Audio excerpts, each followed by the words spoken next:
Thought capture, Sunday, August 4th, I guess it is. Mom is away at my brother's for the weekend, and it's giving me a chance to think. And one of the thoughts is that Mom came out of 40 years in residential group home care, which meant that for 40 years she had someone on site looking after her 24 hours a day. And when we proposed bringing her home because she was aging out of that system, there was no institutional mechanism in place that would help us to get ready to provide infrastructure for 24-hour care. There was nothing. I don't understand that. Mom is tucked in bed, warm, cozy, and comfortable. And yesterday, she stayed in bed all day. She did not want to get up. She just rested and recharged her batteries. And then today, she got herself dressed, got up, walked to her big chair, and sat down in it and stayed in her big chair all day. She didn't go down for a nap at all. So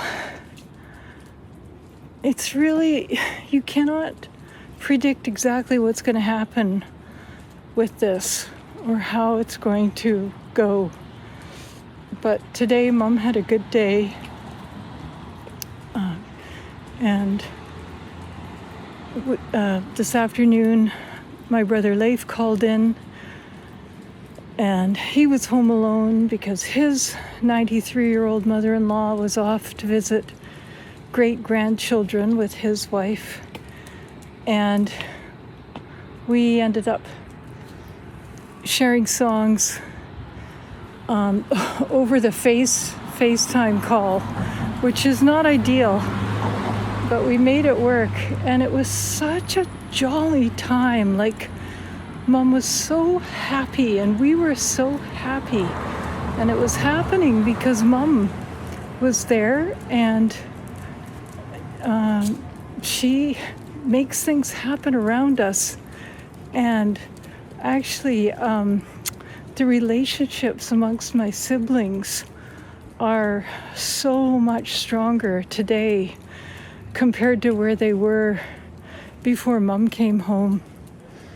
And this is a family that was deeply impacted by Mom's mental illness. Her diagnosis as a paranoid schizophrenic when I was 10 years old.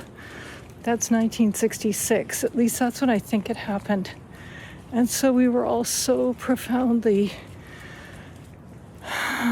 challenged as a family and individually, and we've all managed to survive and to be here today. And it was pretty sweet playing songs over the FaceTime with my brother Leif, and Mom just enjoying every minute of it. It was lovely. All right, I hope you guys all have a good sleep tonight, and tomorrow's another day. I just wanted to add, the work of doing family caregiving and operating a long-term care bed in your home, it's extremely difficult. And a lot of that work happens around a bed, around the bathroom, and in the kitchen. And it's hard to talk about because it isn't stuff that we normally talk about in our social conversations, but it is what we do. So I heard a great way to describe when you're dealing with a bad event around the toilet or the commode involving the the outcomes of a bowel movement. And trust me, you get really good at talking about bowel movements when you're doing family caregiving. Anyway, someone called it a Code Brown. He had a Code Brown event. And I thought that was a really good way to just we all know what it means. There's a lot of cleanup going on when there's a Code Brown.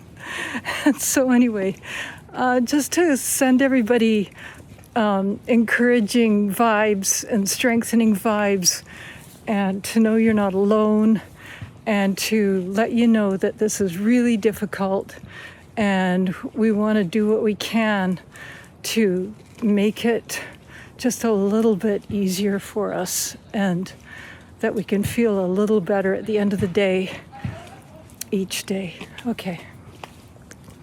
Night-night.